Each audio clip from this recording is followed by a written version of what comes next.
शिवानी दुबे आपका स्वागत करती हूँ Bhopal literature and arts festival में डे 3 में हमारे साथ है तुहीन ए सिन्हा सर, जो कि एक ऑथर हैं। हम सर से जानेंगे उनके बचपन के बारे में। सर, आप अपने बचपन के बारे में हमें कुछ बताएंगे? देखिए, मेरा बड़ा आम बचपन था, जैसे ज़्यादातर बच्चों का होता है। तो मैं जमशेदपुर में बड़ा हुआ हूँ। मेरे पिता वहाँ टाटा मोटर्स में इंजीनियर के तौर पर काम करते थे, और टाटा मोटर्स या टेल्को कॉलोनी वहाँ पर एक बड़ा प्रसिद्ध कॉलोनी है। तो कई मायने में वो भोपाल और जमशेदपुर जो है एक समान आपको लगेंगे कि यही शांति, यही इसी प्रकार की हरियाली और इसी प्रकार का एक खुली सड़कें वहाँ पे भी हैं। और उन्हीं सड़कों, उसी हरियाली के बीच में भी बड़ा हुआ हूँ। जो भोपाल की तरह जमशेदपुर भी छोटा शहर है, जहाँ बच्चों में एस्पिरेशन बहुत होता है, बहुत कुछ करने का।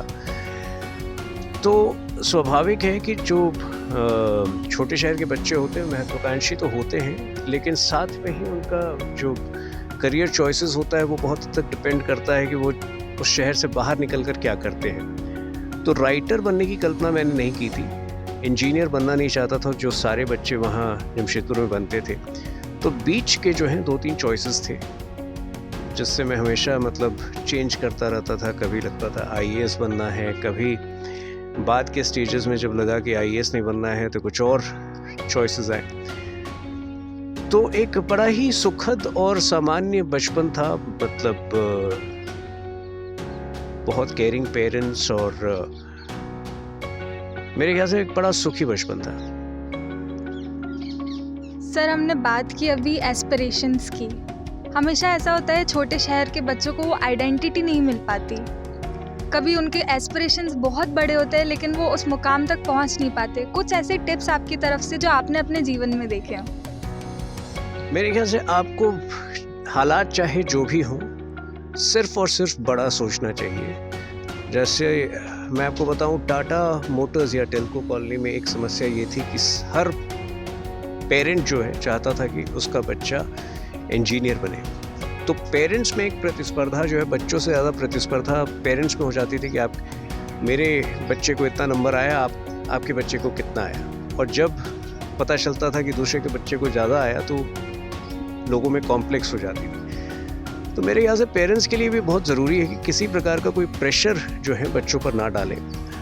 और आज पहले की तरह सीमित नहीं है दायरे, सीमित नहीं है ऑप्शंस। ऐसा नहीं है कि कोई एक जॉब जिसको आप 23-24 वर्ष की आयु में ज्वाइन करते हैं, उसी जॉब में आपको अगले 35 साल रहना है। ऐसी स्थिति तो आज है नहीं। हर 5-10 साल में लोग इवॉल्व करते हैं, परिस्थितियां बदल जाती हैं, टेक्नोलॉजी की वजह से नए अपॉर्चुनिटीज़, नए करियर ऑप्शंस पैदा हो रहे हैं। तो मेरे ख्याल से ये एक बहुत अच्छा समय है बड़ा सोचने के लिए। और अगर आज की तारीख में भी कोई अगर बहुत सीमित दायरे में, बिल्कुल संकुचित तरीके से एक दायरे में ही रहना चाहे, तो मेरे ख्याल से वो व्यक्ति जो है ज़िंदगी में बहुत कुछ लूज़ आउट करेगा। तो जितना ज़्यादा जो है आप अपने दायरे को, जितने ज़्यादा स्किल सेट आप बचपन में 8, 10, 12 वर्ष की आयु तक जितने ज़्यादा स्किल सेट्स का अध्ययन कर सकें, जितना ज़्यादा जो है स्पोर्ट्स और अन्य एक्टिविटीज़ को अपना सके, मेरे ख्याल से आपके अपॉर्चुनिटीज़ जो हैं और ज़्यादा बढ़ते जाएंगे जीवन। सर, जैसा कि कहा, पेरेंट्स जो है हमारे कभी कभार कंपैरिजन करने लगते हैं। ऐसा हर जगह होता है कि कहीं ना कहीं कुछ ना कुछ कंपैरिजन आता ही है।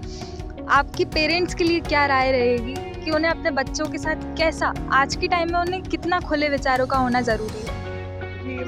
ये मानव स्वभाव है, केवल बच्चों के ही संदर्भ में नहीं, आप किसी भी विषय पर ये मानव स्वभाव है कि आप तुलना करने लगते हैं कि आपकी आमदनी कितनी है, या आपका वजन कितना है, दूसरों का वजन कितना है। तो कुछ अच्छे बेहतरीन स्टैंडर्ड्स खुद के लिए मेंटेन करना ये ज़रूरी तो है ही, पर साथ ही जो है खुश रखने की क्षमता, वो मेरे ख्याल से एक बहुत ही आंतरिक एक गुण होते हैं लोगों में। बजाय इसके कि आप हमेशा किसी दूसरे व्यक्ति से तुलना करें, हालांकि वो स्वाभाविक है, लेकिन कहीं ना कहीं आज जिस भीड़ भाड़ में, जिस क्लटर में हम जी रहे हैं, आध्यात्मिकता की ज़रूरत बढ़ गई है। मेरे ख्याल से हर व्यक्ति को थोड़ा सा जो है मन की शांति के लिए मेडिटेशन, आध्यात्मिकता करके जब वो इन चीज़ों को अपनाएगा, अच्छे गुणों को अपनाएगा, तो स्वाभाविक है कि जो अपने अंदर अपनी कैपेसिटी बिल्डिंग पर वो ज़्यादा समय खर्च करेगा, बशर्ते ये कि केवल दूसरों से अपने को कंपेयर करके मायूस होता रहे।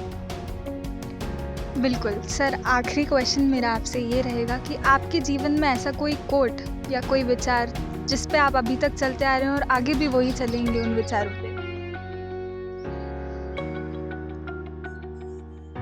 देखिए, everybody has a unique journey, तो आपकी जो जर्नी है उस पर आपको पूरा भरोसा रखना, पूरा कन्विक्शन रखना बहुत ज़रूरी है। जैसे आप किसी दूसरे के दिखाए पथ पर आगे बढ़ते हैं, मैं मिसाल के तौर पर कहूँ कि अगर मैंने कोई किसी एक विषय पर किताब लिखी और वो चल गई, तो दूसरा व्यक्ति ये देखकर कि मेरी किताब चली है उस विषय पर लिखना शुरू करता है। लेकिन आप ये सोचिए कि वो जो फर्स्ट मूवर एडवांटेज मुझे मिला है उसको नहीं मिलेगा। इसलिए आपकी सोच ओरिजिनल होनी चाहिए।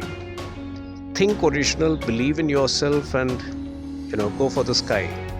यही एक सुझाव, यही एक मंत्र जो है मैं युवा पीढ़ी को देना चाहूँगा। तो जैसा कि सर ने हमें बताया, हमें अपने दायरे सीमित नहीं रखने चाहिए, हमारी आशाएं बड़ी होनी चाहिए, फिर चाहे हम क्यों ना छोटे शहर से आते हों, हमें बड़ा सोचना चाहिए। इसी के साथ बने रहिए हमारे साथ Bhopal literature and arts festival में T3। धन्यवाद।